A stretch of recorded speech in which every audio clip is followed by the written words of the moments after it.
Seja bem-vindo à Primeira Igreja Batista do Pará. Seu vídeo já vai começar. Mas antes, não esqueça de se inscrever, dar o like e ativar as notificações.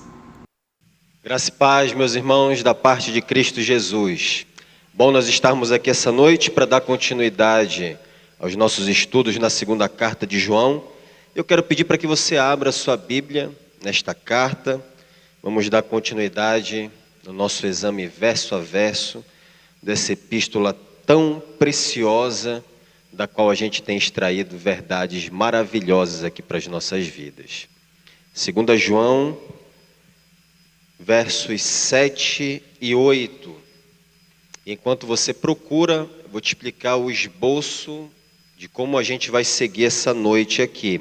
Um pouco diferente do que eu costumo fazer usualmente nos sermões, mas eu vou expor os versos 7 e 8 e somente ao final disso eu vou trazer algumas considerações práticas para nós baseadas no texto, ok? 2 João, versos 7 e 8. Diz assim a palavra do Senhor: porque muitos enganadores têm saído pelo mundo fora, os quais não confessam Jesus Cristo vindo em carne. Assim é o enganador e o anticristo.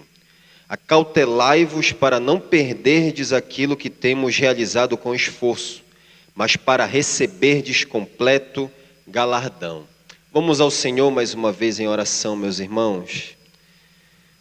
Ó Pai, nós estamos diante, Senhor, da Tua santa palavra, e é uma grande alegria nós podermos ser instruídos pelo Senhor, aprendermos de Ti nessa noite.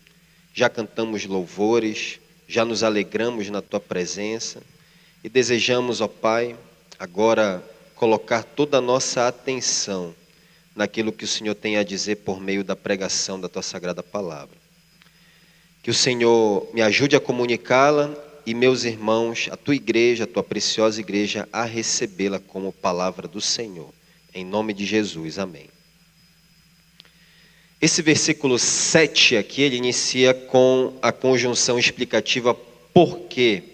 João vai começar a explicar aqui, meus irmãos, a razão de ele ter dito o que disse nos versículos 5 e 6, os quais nós já examinamos no último estudo.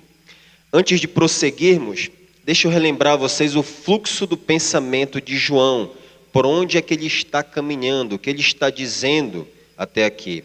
O apóstolo ele escreveu uma carta a uma crente anônima, porque ele queria alertá-la sobre o perigo de receber na casa dela qualquer pessoa que se dizia cristão.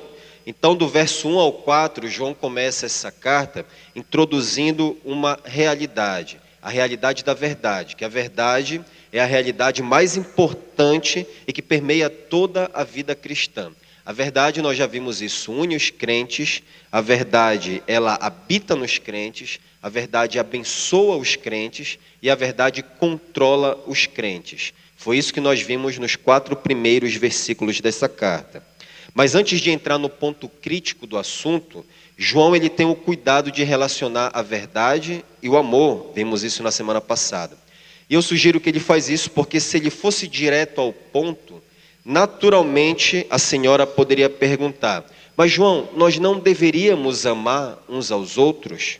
Você mesmo sempre nos ensinou que nós devemos amar os irmãos e recebê-los, sermos acolhedores, hospitaleiros. Nós não estaríamos sendo desamorosos se nós nos recusássemos a receber aqueles que estão falando de Jesus? Então, João antecipa-se a essa objeção no versículo 5, dizendo que sim, é verdade, que os crentes devem amar uns aos outros, isso é verdade, e isso é algo que a senhora, bem como todos os crentes, sabem desde o início da conversão, como ele diz no versículo 5, que a senhora sabia do mandamento, que ele ia relembrá-la desde o princípio. E uma das manifestações desse amor, desse mandamento, que a senhora sabia desde o princípio, é que é ser hospitaleiro, é ser acolhedor. E João não quer diminuir a importância disso. E é por isso que ele pede que a senhora não perca de vista a realidade de que nós devemos amar uns aos outros. Mas por outro lado, meus irmãos, João queria que aquela estimada senhora sempre tivesse discernimento para entender que o amor bíblico, ele não é aceitação tolerante e acrítica de qualquer pessoa que se diz cristã, que se apresenta como cristã. É por isso que antes de tratar do problema específico que o motivou a escrever essa carta aqui, ele prefacia a questão definindo o amor bíblico no versículo 6. Você olha na sua Bíblia, João dizendo: e o amor é este, que andemos segundo os seus mandamentos. Nem um centímetro à direita, nem à esquerda, mas segundo aquilo que a Bíblia está dizendo claramente. O amor bíblico de João, então, é definido pela obediência àquilo que está registrado nas Escrituras de uma maneira clara e objetiva. Isso é obediência. Em outras palavras, o que João está dizendo é que o amor tem limites. E o limite da verdade é o amor. O limite do amor, é a verdade.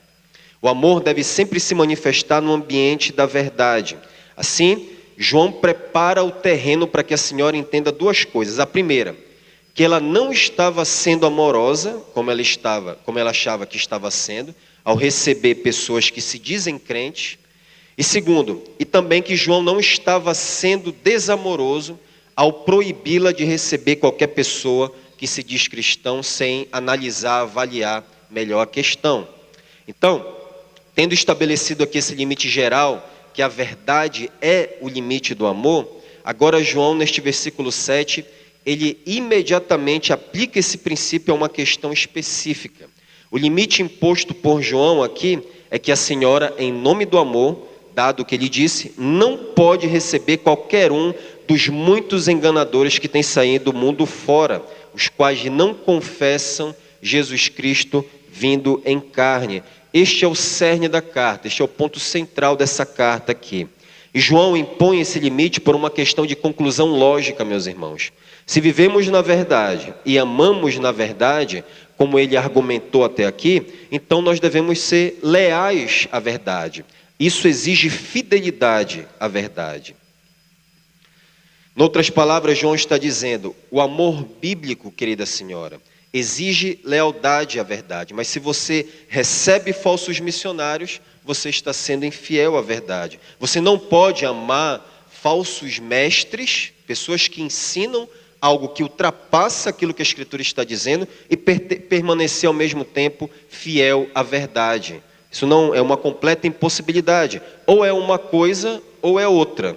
João define, meus irmãos, os falsos mestres como enganadores, aí no versículo 7, que significa literalmente itinerante, andarilho, vagabundo, pessoas que vagueiam por aí. Comunica a ideia, essa expressão, de alguém que extraviou-se, desencaminhou-se, afastou-se de determinado lugar.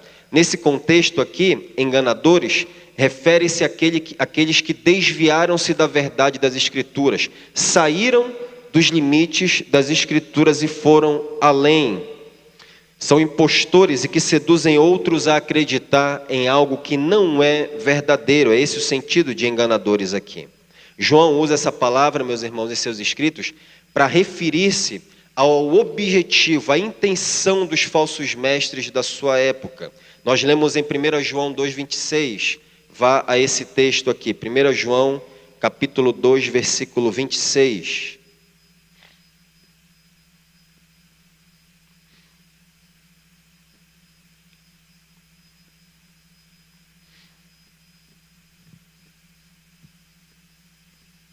E aqui você vê claramente ele mencionando essas pessoas, relacionando ao objetivo e à intenção delas. Isto que vos acabo de escrever é acerca dos que procuram vos enganar.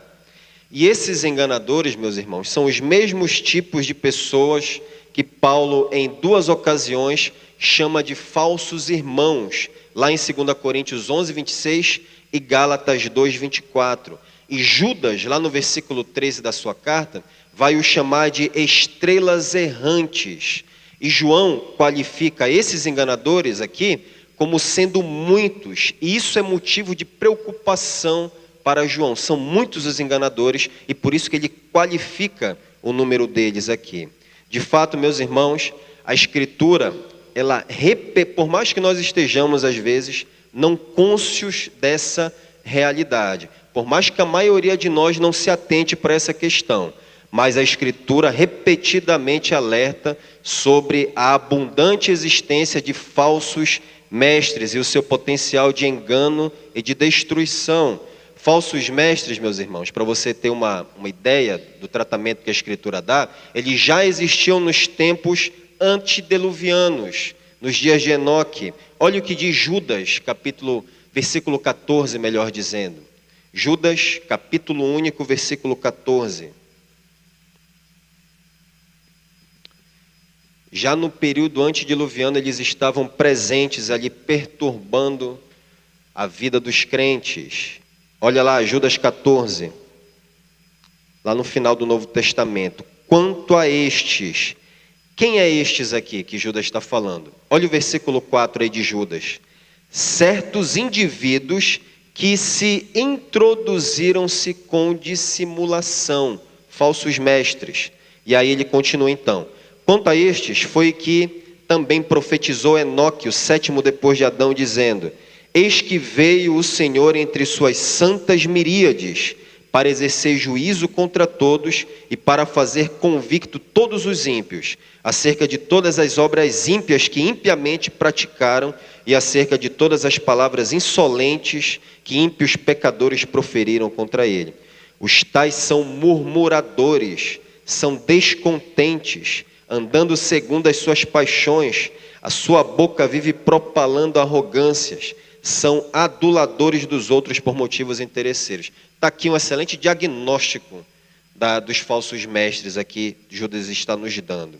Nos dias de Jesus, você sabe, todos os fariseus eram mestres hipócritas e filhos do diabo. Jesus disse isso até para o melhor deles, que ele precisava nascer de novo. Estava entre os 70 principais de Israel, e até mesmo ele, Nicodemos, precisava nascer de novo. E próximo ao fim do ministério terreno do nosso Senhor, os discípulos aproximaram-se de Jesus querendo saber alguma coisa a respeito do futuro, sobre escatologia, e eles perguntaram a Jesus qual seria, Jesus, o sinal da segunda vinda, da sua segunda vinda e do fim do mundo. E Jesus lhe respondeu lá em Mateus, capítulo 24, verso 4. Vá para esse texto, por gentileza. Mateus, capítulo 24, versículo 24.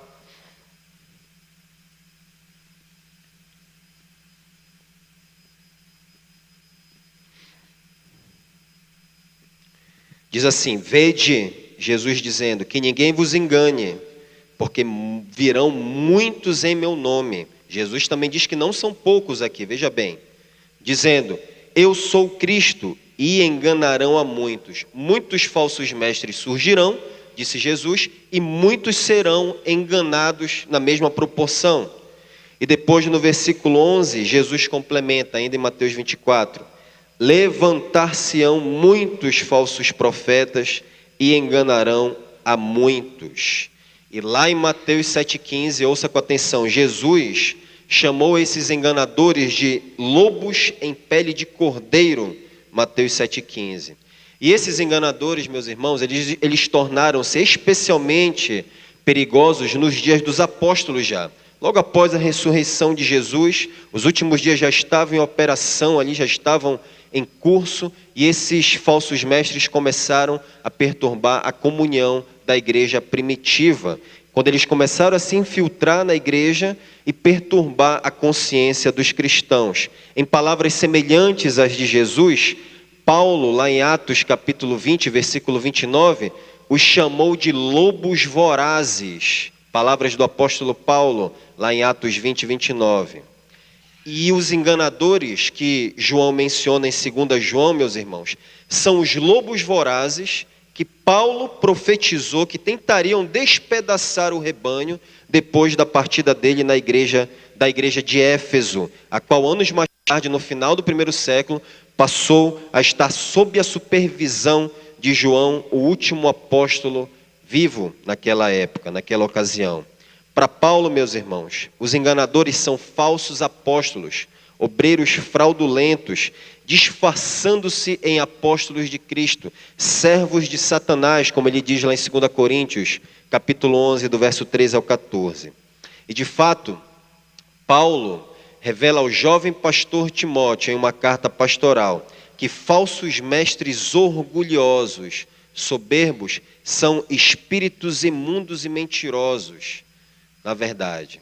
É isso que está por trás de falsos mestres soberbos e orgulhosos. O apóstolo diz em 1 Timóteo, confira na sua Bíblia, capítulo 4, do verso 1 ao 2.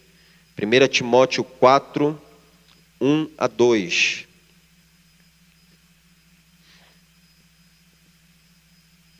Primeira Timóteo, capítulo 4, do verso 1 ao 2. Diz assim: o Espírito de Deus diz claramente que nos últimos tempos alguns se desviarão do caminho da fé, passando a dar ouvidos a espíritos enganadores e a doutrinas de demônios. Estes dizem-lhes mentiras com o maior descaramento, e a sua própria consciência se tornou insensível. Quando Paulo diz aqui, meus irmãos, espíritos enganadores, ele está usando a mesma palavra que João usou para se referir aos falsos mestres em 2 João, enganadores.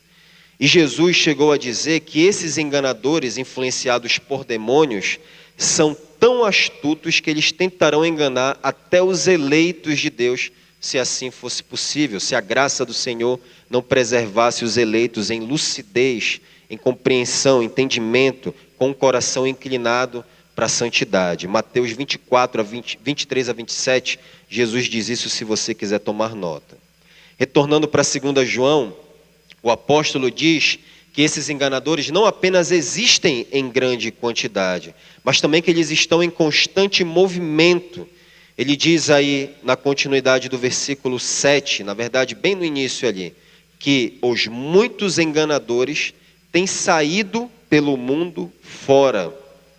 E ao dizer isso aqui, meus irmãos, talvez João esteja fazendo referência a uma divisão, a uma crise que ocorreu nas igrejas da Ásia Menor, no final do primeiro século, quando falsos mestres perturbaram a comunhão da igreja e depois a abandonaram. Nós lemos lá em 1 João 2,19, você pode ir a esse texto ou ouvir com atenção. 1 João, capítulo 2, verso 19. Diz assim: eles se referindo aos falsos mestres, saíram de nosso meio, entretanto não eram dos nossos, porque se tivessem sido dos nossos, teriam permanecido conosco. Todavia, eles se foram para que ficasse manifesto que nenhum deles é dos nossos. E de acordo com a profecia de Paulo em Atos 20 e 30, esses falsos mestres, eles eram pastores nas igrejas que se desviaram da verdade apostólica para o gnosticismo e depois saíram da igreja para empreender viagens missionárias a fim de plantar suas próprias igrejas. Saíram do meio do povo de Deus. Veja como essa realidade é importante. Mas como é característico dos enganadores, ao invés desses falsos pastores fundarem novas comunidades, plantarem suas próprias igrejas, para eles ensinarem o que eles bem entendiam, eles buscavam fazer discípulos das igrejas de onde eles haviam saído. Tentavam cooptar, fazer prosélitos dentre o rebanho que já estava sendo pastoreado. Deixe-me apenas relembrá-lo da profecia que Paulo entregou aos pastores de Éfeso na ocasião da sua despedida da igreja Efésia. Vá a Atos 20 e 30. Veja Paulo profetizando em Atos capítulo 20, versículo 30.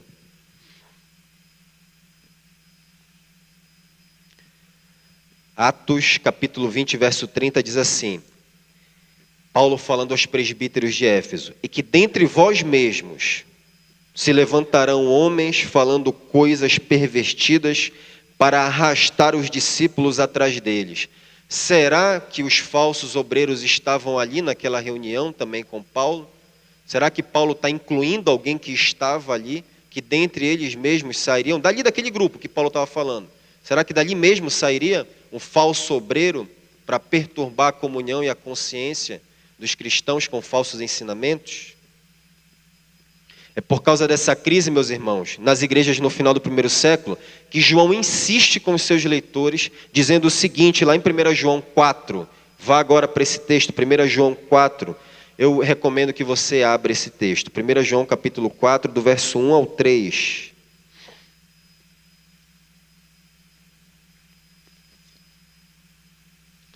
Primeira João 4, 1 a 3 diz assim: Amados, não deis crédito a qualquer espírito, antes provai os espíritos se procedem de Deus, porque muitos falsos profetas, veja, a ênfase da Escritura, não são poucos, são muitos sempre. Muitos falsos profetas têm saído pelo mundo fora. Nisto reconheceis o Espírito de Deus. Todo espírito que confessa que Jesus Cristo veio em carne é Deus. E todo espírito que não confessa Jesus não procede de Deus. Pelo contrário, este é o espírito do anticristo, a respeito do qual tens ouvido que vem e presentemente já está no mundo. Isso é João falando, meus irmãos, e Paulo advertiu os Gálatas contra os enganadores em termos que, penso eu, formulam uma das mais fortes repreensões do Novo Testamento. Uma das mais fortes repreensões e enfáticas também do Novo Testamento, pela repetição que ele faz daquilo que ele quer frisar na mente dos Gálatas. Gálatas 1, 6 a 9 diz assim: Admira-me que estejais passando tão depressa daqueles que vos chamou na graça de Cristo para outro evangelho. Qual era o evangelho aqui? Um evangelho legalista, Paulo está dizendo aqui. Era isso? Esse o problema que estava ocorrendo ali na igreja da Galácia. Estavam acrescentando algo às Escrituras, indo além das Escrituras. E Paulo continuou: qual não é outro, senão que há algum que vos perturbam e querem perverter o evangelho de Cristo. Mas ainda que nós, ou mesmo um anjo vindo do céu, isso é característico também das seitas, dos mormons, veio um anjo do céu trazer uma mensagem diferente. Parece que o Espírito Santo aqui já antecipando, nos avisando, e ainda tem gente que cai na heresia dos mormons. Mas ainda que nós, ou mesmo o anjo vindo do céu, vos pregue evangelho que vá além do que vos temos pregado, seja anátema, seja amaldiçoado. Paulo, não contente, aí ele continua e dá ênfase de novo nessa questão. Assim, como já dissemos e agora repito, se alguém vos prega evangelho que vá além daquele que recebeste, seja anátema. E era exatamente isso que os falsos mestres estavam fazendo, meus irmãos. Eles estavam indo além daquilo que as Escrituras dizem e impondo isso aos discípulos.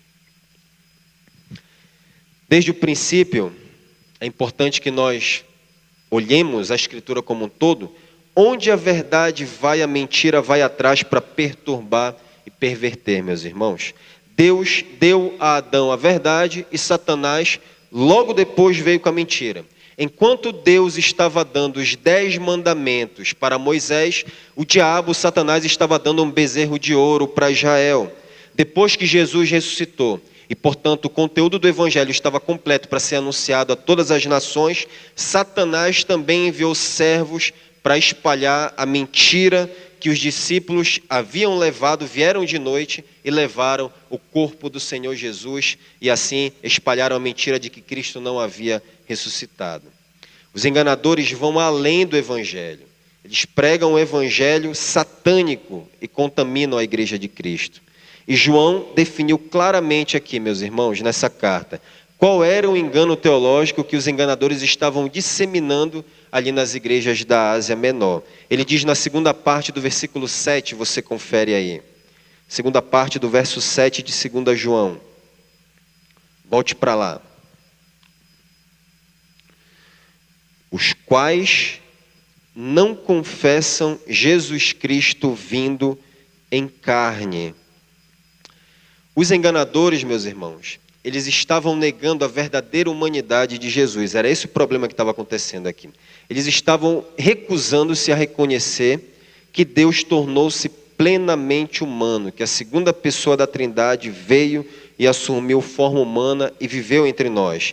Eles foram atraídos por uma forma embrionária de gnosticismo, como eu já indiquei na introdução dessas exposições, que eventualmente essa heresia amadureceu no segundo século para uma forma mais definida, mais consistente do gnosticismo como nós conhecemos. O ensino dos pastores gnósticos foi a heresia mais ameaçadora para a igreja primitiva. Em seus escritos, João, vocês vão ver, ele combateu fortemente esse engano, meus irmãos, enfatizando sempre a verdade a respeito de Jesus Cristo. E das 21 cartas do Novo Testamento, 8 foram escritas para combater o gnosticismo.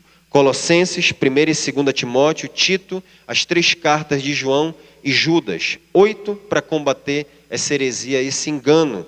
E aqui em 2 João não é diferente, meus irmãos. O apóstolo ele é bastante firme quando diz que negar a verdade sobre a pessoa de Jesus Cristo é doutrina de demônios. O apóstolo do amor aqui, encarando de frente aqueles que ensinam errado.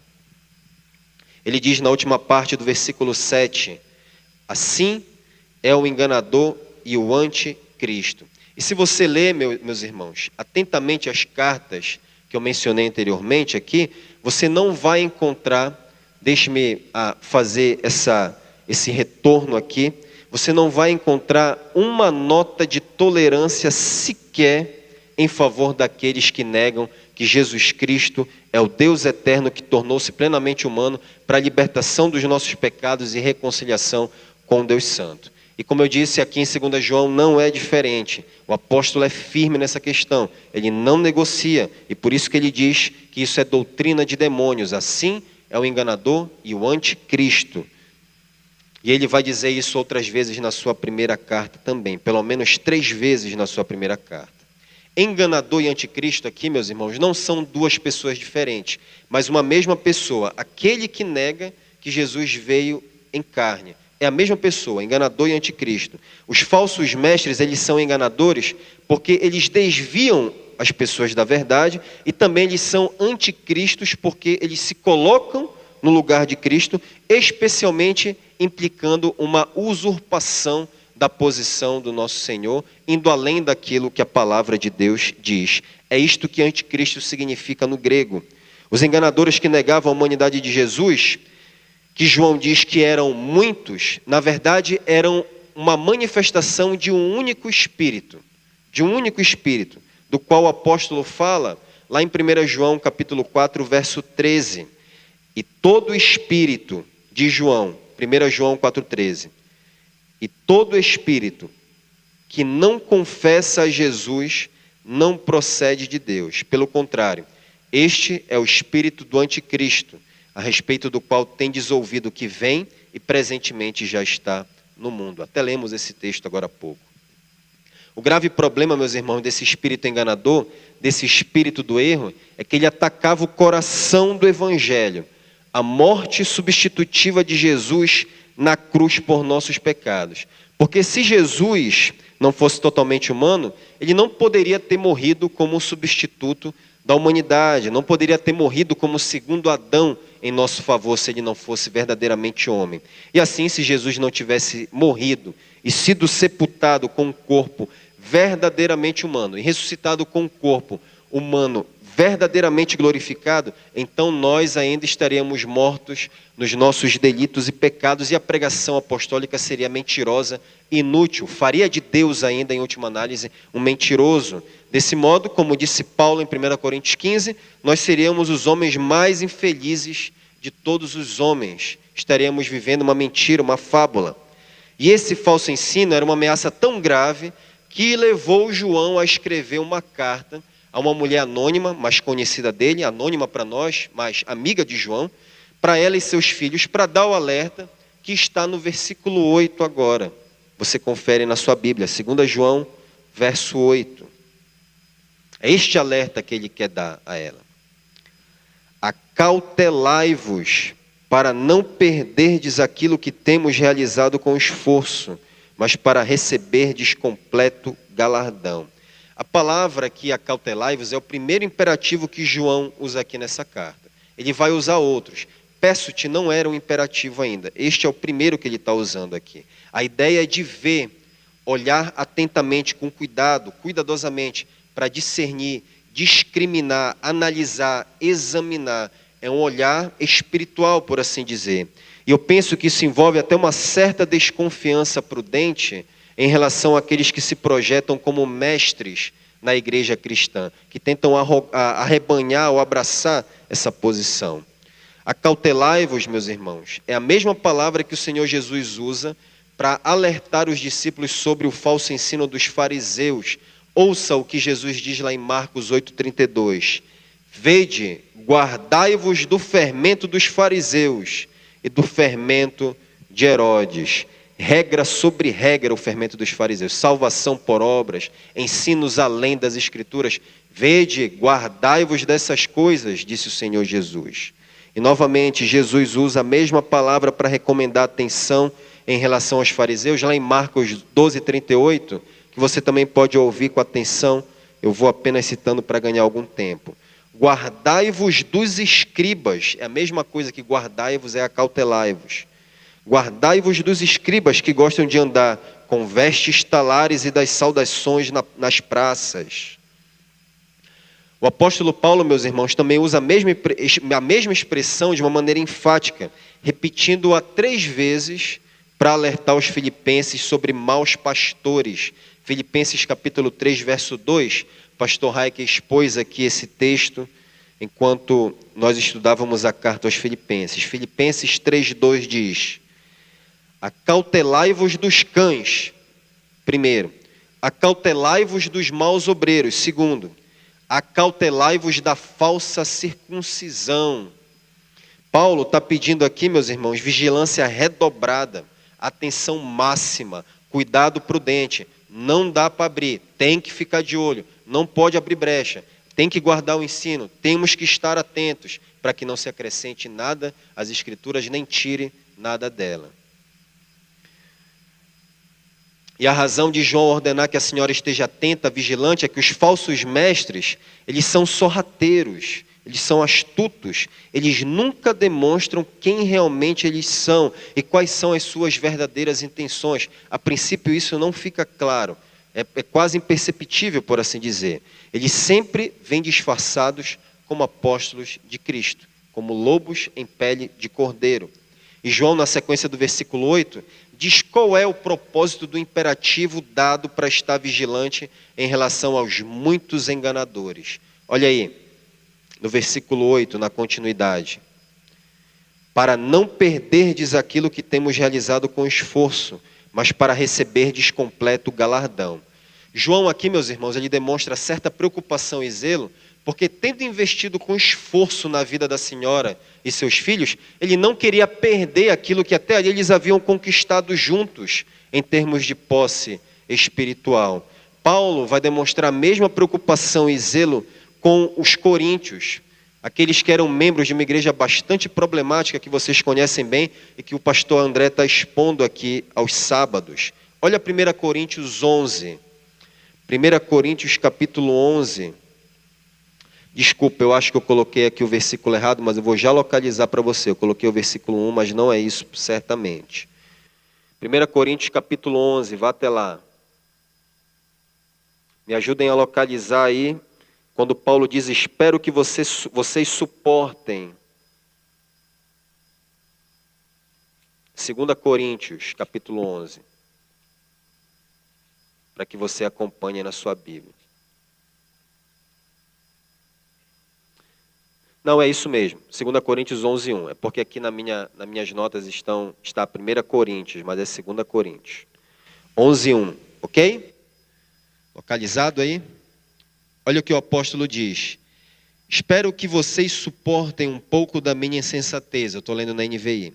Sim, por favor, sejam pacientes comigo. O zelo que tenho por vocês é um zelo que vem de Deus. Eu os prometi a um único marido, Cristo, querendo apresentá-los a Ele como uma virgem pura. O que receio e quero evitar é que, assim como a serpente enganou Eva com astúcia, a mente de vocês seja corrompida e se desvie da sua sincera e pura devoção a Cristo. Pois se alguém lhes vem pregando um Jesus que não é aquele que pregamos, ou se vocês acolhem um espírito diferente do que acolheram, ou um evangelho diferente do que aceitaram, vocês o suportam facilmente. Meus irmãos, João e Paulo eram pastores fiéis, que estavam preocupados que as suas ovelhas não fossem descuidadas com engano, não fossem facilmente levadas por qualquer vento de doutrina, de modo que viessem a perder as suas posses, as suas bênçãos espirituais que até aquele momento eles haviam conquistado. É por isso que Paulo repreende severamente os cristãos da Galácia, lá em Gálatas capítulo 3, do verso 1 ao 3. Paulo diz assim: ó Gálatas insensatos, quem os enfeitiçou? Não foi diante dos seus olhos que Jesus Cristo foi exposto como crucificado? Gostaria de saber apenas uma coisa: foi pela prática da lei que vocês receberam o Espírito Santo? Ou pela fé naquilo que ouviram? Será que vocês são tão insensatos que, tendo começado pelo Espírito, querem agora se aperfeiçoar pelo esforço próprio? Tanto a senhora ingênua, meus irmãos, quanto os gálatas insensatos, eles não compreenderam que eles tinham uma herança espiritual que eles deveriam guardar, que eles deveriam manter como um tesouro de valor inestimável, que era a palavra de Deus. Nem mais, nem menos. Essa era a herança deles. Paulo exortou Timóteo a guardar a verdade que tinha recebido. 1 Timóteo, capítulo 6, verso 20, Paulo diz a Timóteo: e tu, ó Timóteo, guarda o que te foi confiado, evitando os falatórios inúteis e profanos e as contradições do saber, como falsamente lhes chamam, pois alguns, professando, se desviaram da fé. E Paulo faz exortação semelhante, novamente em 2 Timóteo capítulo 1, versos 13 e 14. Mantenha o padrão das sãs palavras que de mim ouviste com fé e com o amor que está em Cristo Jesus. Guarda o bom depósito mediante o Espírito Santo que habita em nós. E a palavra perder, que João usa lá no versículo 8 da sua segunda epístola, indica não uma perda involuntária, mas uma falha em guardar ou manter algo. Tem uma responsabilidade envolvida nisso daí. A consequência trágica de perder aquilo que foi realizado com esforço, diz João no final do versículo 8, é deixar de receber completo galardão. Isso não significa, meus irmãos, é claro, isso já é a parte final do verso 8. Isso não significa, é claro, perda de salvação, mas perda de recompensas espirituais, recompensas celestiais. A palavra traduzida aqui como galardão é literalmente recompensa, prêmio, lucro. A ideia é de um pagamento para atos dignos ou retribuição por maus atos, delitos. E essa é uma recompensa ou retribuição tangível, palpável. Essa palavra geralmente é usada nas Escrituras, meus irmãos, para se referir a uma aprovação, a um reconhecimento, a uma afirmação feita por Deus a respeito de uma ação cuja qualidade moral é digna de louvor. É claro que, quando trata-se de recompensa de Deus aos crentes, nós devemos descartar qualquer ideia de mérito humano. Tudo na vida cristã é e continuará sendo na eternidade pela graça, tão somente pela graça de Deus. Nós não sabemos muito sobre a natureza do galardão, sobre que tipo de recompensa nós vamos receber. Contudo, a Bíblia ensina claramente que os crentes receberão recompensa na glória por causa do seu serviço nessa vida. Eu quero citar a você apenas um exemplo de Mateus capítulo 5, versículo 12, quando Jesus diz assim: regozijai-vos e exultai, porque é grande o vosso galardão nos céus, pois assim perseguiram os profetas que viveram antes de vós.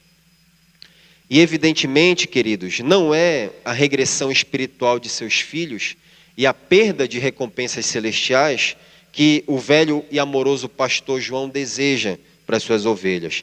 E é por isso que ele, num tom imperativo, ele recomenda que a senhora tenha vigilância máxima e não receba o ensino de qualquer pessoa que se diz cristã.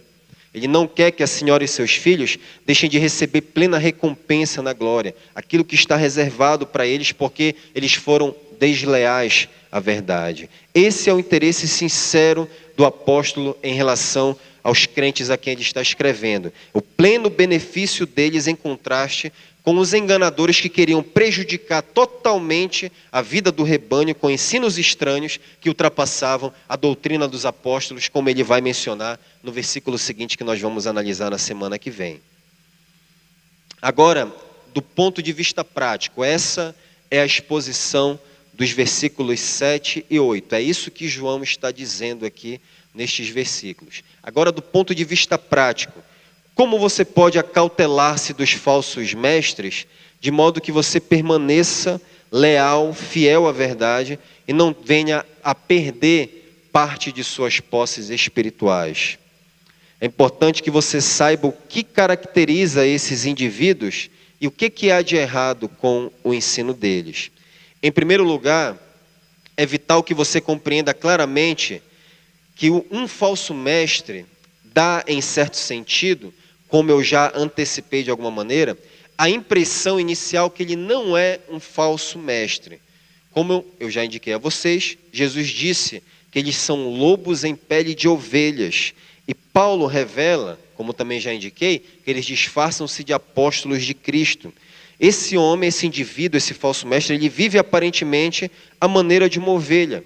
E por isso não há nada nele que seja digno de desconfiança, de suspeita, nada que recomende aparentemente na vida dele a indignidade. Judas diz, inclusive, meus irmãos, que os falsos mestres, eles são rochas submersas. Você não, o navio está navegando, não está vendo essas rochas, você sabe o Titanic afundou batendo no iceberg desse daí, e muito disso estava submerso. Então esses falsos mestres, eles não, aparentemente você olha, você não consegue enxergar. A maioria das pessoas não consegue identificar quem são esses falsos mestres. Em segundo lugar, dado esse caráter extremamente sutil na maneira como os falsos mestres se apresentam, você deve aplicar o teste dos frutos que o próprio Senhor Jesus nos forneceu, lá em Mateus capítulo 7, versículo 16. Vá a esse texto, Mateus 7, 16. Vamos receber a instrução do próprio Senhor Jesus aqui. Mateus 7, 16.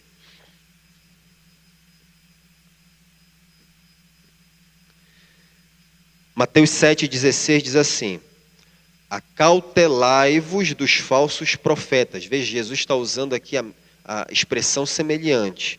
Acautelai-vos dos falsos profetas, que se vos apresentam disfarçados em ovelhas, mas por dentro são lobos roubadores. Pelos seus frutos os conhecereis. Colhem-se porventura uvas dos espinheiros ou figos dos abrolhos? Assim toda árvore boa produz bons frutos, porém a árvore má produz frutos maus. Não pode a árvore boa produzir frutos maus, nem a árvore má produzir frutos bons. Toda árvore que não produz bom fruto é cortada e lançada no fogo. Assim, pois, pelos seus frutos os conhecereis. O teste dos frutos, meus irmãos, significa que o que há de errado em um indivíduo será demonstrado através da qualidade do seu ensino e do seu tipo de vida, porque há uma relação íntima entre essas duas coisas. O indivíduo que está errado na maneira como ele vive, certamente ele também vai estar errado quanto à doutrina e à sua aplicabilidade. O ensino errado ou distorcido, ele sempre conduz a uma forma errada da vida em alguma área ou em algum nível. Essas duas coisas são inseparáveis, são indissociáveis. E como o ensino dos enganadores se demonstra errado, no caso dos falsos mestres? Lembre-se, ele não é um herege que você percebe claramente, ele não está trazendo um ensino que você imediatamente identifica que isso é errado. Não é essa característica dos falsos mestres. Nesse sentido, ele é sutil, ele é um pouco diferente dos hereges que se apresentam logo de uma maneira explícita. E isso daqui que é difícil de identificar em relação a um falso mestre. Como é que esse ensino se demonstra? O ensino enganoso demonstra-se falso, errado, não tanto pelo que ele declara, mas pelo que ele não declara, pelo que ele deixa de falar naquilo que está claro na palavra, naquilo que é claro, aquilo que está objetivo na Bíblia. Eu não estou falando de questões obscuras, estou falando de questão clara. Aquilo que está claro na Bíblia, que deve ser ensinado, ele omite, ele deixa de falar, ele não declara aquilo ali, não verbaliza objetiva, inteligível e claramente aquilo que a Escritura manda dizer. E ele se omite. Ele parece dizer coisas certas, mas ele deixa de fora questões vitais, questões centrais. Por exemplo, os gnósticos dos dias de João, eles estavam negando a humanidade de Jesus. Eles estavam omitindo, eles não estavam ensinando a divindade, mas estavam negando a humanidade. Então eles estão omitindo uma coisa que a Escritura ensina claramente. Não há como você ler a Escritura e ter dúvida que Jesus veio num corpo verdadeiramente humano. E eles estavam omitindo essa questão tão clara que a Bíblia apresenta. Uma questão vital, central, de categoria primária quando se trata de doutrina. Um outro exemplo, o falso mestre, ele fala corretamente sobre o amor de Deus, mas ele nunca fala sobre juízo. Ele fala sobre a graça de Deus, mas ele nunca fala sobre a porta estreita e o caminho apertado. Ele ensina sobre serviço, dons, mas nunca sobre pecado, santidade, arrependimento. Ele fala da cruz, mas ele omite a ira de Deus no Calvário. Ele omite o escândalo da cruz. Ele quer agradar mais os homens do que a Deus. E ele nunca é perseguido por causa da sua pregação. Você nunca vai ver um falso mestre sendo perseguido por causa da sua pregação. Você vai ver ele sendo aplaudido. E Paulo, muitas vezes, inclusive, Paulo ficava sob crítica de dois lados. Porque quando ele pregava o evangelho, alguns diziam que ele era muito liberal, muito aberto, né? Diziam que era um evangelho que era ultra graça. Outros achavam que ele já desprezava a lei de Moisés. Então ele estava sempre sobre essa acusação. Ora ele estava sobre uma acusação legalista, ora ele estava sobre uma acusação de levar o evangelho a um ponto que rejeitava a lei de Moisés. Então, um falso profeta nunca vai passar por isso. Ele nunca vai receber crítica na sua pregação. Ele nunca vai ser criticado nesse sentido. Porque ele vai receber aplausos, ele vai agradar as pessoas, ele vai sempre receber aquele tapinha nas costas e dizer, puxa, como a sua pregação foi boa, né? Como ela foi encorajadora para mim, porque ele quer agradar as pessoas. E não que não tenha lugar para consolo, encorajamento numa pregação. O problema é que ele nunca faz o contrário. Ele nunca vai e ensina aquilo que realmente a Escritura está dizendo. Esse homem, ele nunca apresenta nenhuma das ofensas bíblicas, nada que traga desconforto ao ego humano. Ele é como os profetas lá de Jeremias capítulo 6, versículo 14, que dizem paz, paz, quando não há paz. É uma linguagem vaga, genérica, ausente de princípios doutrinários sólidos, claramente identificáveis. E é por isso que ele é muito perigoso, porque ele é sutil. E veja, o que eu estou dizendo aqui é que você deve se manter na linha das Escrituras. Você deve se manter aqui. Você não deve falar nem para agradar A ou B. Eu gostaria de ter ouvido aquilo, seja bom ou seja do ponto... Eu lembro que nesse período de eleição, por exemplo, eu não sei o pastor Raik, mas a gente ficava às vezes sob uma tensão. Porque às vezes um queria que dissesse uma coisa e o outro queria que dissesse outra. O pastor acho que foi bacana aqui, muito bem, o pastor falou. Não, mas eu acho que deveria falar mais isso daqui. Queridos, só que a gente tem que falar é o que está na Bíblia. Não é para agradar nem quem está nesse lado, nem que está naquele outro. A gente tem que falar exatamente o que está aqui. E alguns, às vezes, gostariam de nos ouvir falar algumas coisas, mas não estão na Bíblia. E nosso compromisso é falar aquilo que está na Bíblia. Amém, meus irmãos? Então, eu espero que a gente esteja ok nisso daí.